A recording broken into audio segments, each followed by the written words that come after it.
Baik, langsung saja saya akan menjelaskan pendekatan pembelajaran di sekolah dasar. Hakikat pendekatan pembelajaran di sekolah dasar ada yang harus kita perhatikan, yakni pendekatan pembelajaran bagi guru, fungsi pendekatan pembelajaran bagi guru, pendekatan pembelajaran holistik, pendekatan pembelajaran konstruktivisme, pendekatan belajar berdasarkan pengetahuan atau pengalaman, experiential learning, dan pendekatan pembelajaran kecerdasan jamak, multiple intelligence. Dalam pengertian pendekatan pembelajaran bagi guru dapat diartikan sebagai suatu cara pandang tentang fokus dan strategi pembelajaran yang dapat dijadikan sebagai kerangka acuan dalam praktik pembelajaran. Karena setiap pendekatan pembelajaran memiliki sudut pandang yang tersendiri tentang fokus dan strategis pencapaiannya yang dianggap efektif atau lebih dianggap efisiensi. Dalam pembelajaran pendekatan pembelajaran di sekolah dasar juga ada fungsinya. Pendekatan pembelajaran bagi guru yang dimana garis-garis rujukan untuk perancangan pembelajaran, menilai hasil-hasil pembelajaran yang telah dicapai, mendiagnosis masalah-masalah belajar yang timbul, dan menilai hasil penelitian dan pengalaman dan pengembangan yang telah dilaksanakan. Dalam hal ini, yang harus kita perhatikan dalam pendekatan pembelajaran di sekolah dasar yakni pendekatan pembelajaran holistik, kan wawasan pengetahuan yang mendalam bagi seorang guru atau perilaku seorang guru dalam melakukan suatu pemaparan materi terhadap siswa. Dalam pendekatan pembelajaran konstruktivisme merupakan dan inovasi pendidikan di sekolah dasar, ada beberapa bagian yang harus kita perhatikan, yakni pengembangan horizontal, pengembangan vertikal, dan pengembangan inovasi pendidikan sekolah dasar. Dalam pengembangan horizontal di SD tercakup dalam 4 tumpuan pendidikan, yaitu rumpuan sekolah dapat konvensional, rumpuan sekolah dasar luar biasa, rumpuan pendidikan luar sekolah, dan rumpuan sekolah keagamaan.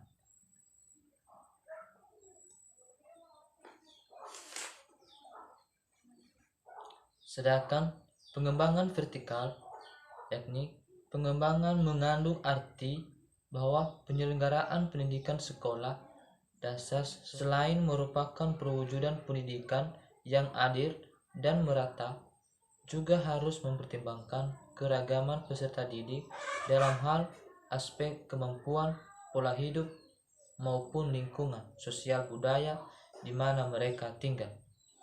Dalam inovasi pendidikan sekolah dasar yakni merupakan upaya yang sengaja dilakukan untuk memperbaiki praktik pendidikan dengan sungguh-sungguh dan perlu adanya perencanaan matang, mengungkapkan elemen-elemen pokok dalam proses perencanaan, yaitu 1. Merumuskan tujuan umum dan tujuan khusus inovasi, mengidentifikasikan masalah, menentukan kebutuhan, mengidentifikasi sumber penunjang dan penghambat, menentukan alternatif kegiatan, menentukan alternatif pemecahan masalah, menentukan alternatif penyalahgunaan sumber daya yang ada, menentukan kriteria untuk memilih alternatif pemecah masalah, menentukan alternatif pengambil keputusan, dan menentukan kriteria untuk menilai hasil inovasi. Baik, sekarang kita masuk pada Konvensi Hak Anak. Dalam hal ini, Konvensi Hak Anak merupakan instrumen internasional di bidang hak asasi manusia dengan cakupan hak anak yang paling komprehensif. Berdasarkan isinya, ada 4 kategori konvensi hak anak. Yang pertama, kategori berdasarkan konvensi induk hak anak, hak asasi manusia. Berdasarkan isinya, ada 4 kategori konvensi hak anak. Yang pertama, kategori berdasarkan konvensi induk hak asasi manusia. Kedua, dari pihak yang berkewajiban melaksanakan KHA dan yang bertanggung jawab untuk memenuhi hak anak. Kata kunci dari kategori di atas yaitu memenuhi, melindungi, dan menghargai. Ketiga, kategori yang dibuat berdasarkan cakupan hak yang terkandung dalam KHA, yang dimana hak atas kelangsungan hidup, hak untuk berkembang, hak untuk perlindungan, dan hak untuk berpartisipasi. Keempat, yaitu pengelompokan KHA oleh Komite Hak Anak PBB menjadi 8 kategori. Dalam hal ini, langkah-langkahnya: 1. Langkah-langkah implementasi umum, definisi hak anak, prinsip-prinsip umum, hak sipil dan kemerdekaan, lingkungan keluarga dan pengusaha alternatif, kesehatan dan kesejahteraan dasar, waktu luang dan kegiatan budaya, langkah perlindungan khusus. Dalam hal ini, tujuan konvensi hak anak yaitu untuk melindungi anak dan menegakkan hak-hak anak. Dalam konvensi hak anak ada beberapa pasal yang paling mendasar dalam KHA yang mencakup mengenai pendidikan, yakni pasal 28, di mana negara-negara peserta mengakui hak anak atas pendidikan dengan tujuan mencapai hak ini secara bertahap dan berdasarkan kesempatan. Dalam pendidikan sebagai hak asasi anak, yakni merupakan salah satu kebutuhan anak yang harus dipenuhi. Alasannya karena melalui pendidikan anak bisa memperbaiki dan meningkatkan kualitas hidup. Untuk meningkatkan hak anak dalam suatu pendidikan, upaya pemerintah yang telah dilaksanakan dalam menjalankan kewajiban konvensi hak anak: pemerintah menyediakan beasiswa untuk anak ekonomi kurang mampu, pemerintah menyediakan beasiswa untuk anak berprestasi, pemerintah menyediakan jaminan kesehatan. Baik, sekarang kita masuk pada implikasi hak anak di sekolah dasar. Dalam implikasi pelaksanaan hak anak pada pembelajaran di SD, yakni efek yang didapatkan ketika objek diberikan sesuatu perlakuan dengan sengaja maupun tidak sengaja, yang mana efek ini dapat dilihat dalam jangka waktu tertentu, seperti kurikuler, ekstrakurikuler, dan kokurikuler. Tujuan dilakukan kegiatan kokurikuler dan ekstrakurikuler yakni sebagai penunjang dari praktik program intrakurikuler dengan acuan utamanya peserta didik agar lebih menghayati materi yang telah didapatnya serta melatih tanggung jawab peserta didik dalam menyelesaikan tugasnya, serta membantu peserta didik agar lebih mudah memahami dan mempelajari materi yang nantinya baru akan dipelajari. Sedangkan ekstrakurikuler yakni mengembangkan potensi siswa secara optimal dan terpadu meliputi bakat, minat, dan kreativitas, menetapkan kepribadian siswa untuk mewujudkan ketahanan sekolah sebagai lingkungan pendidikan sehingga terhindar dari usaha dari pengaruh negatif, dan dalam rencana yang menunjang kegiatan ekstra kurikuler, yakni meningkatkan iman, takwa, dan akhlak mulia, meningkatkan penguasaan ilmu pengetahuan dan teknologi, meningkatkan sensitivitas dan kemampuan ekspresi estetis, meningkatkan kualitas jasmani, meningkatkan pemerataan kesempatan pada semua jenis dan jenjang pendidikan bagi semua warga negara secara adil,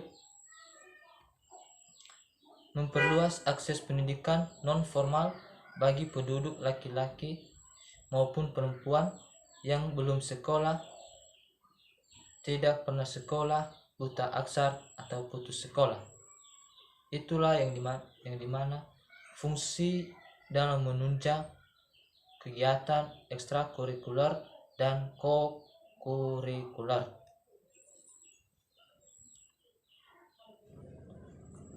Baik, sekarang kita masuk pada hakikat bimbingan dan konseling di SD.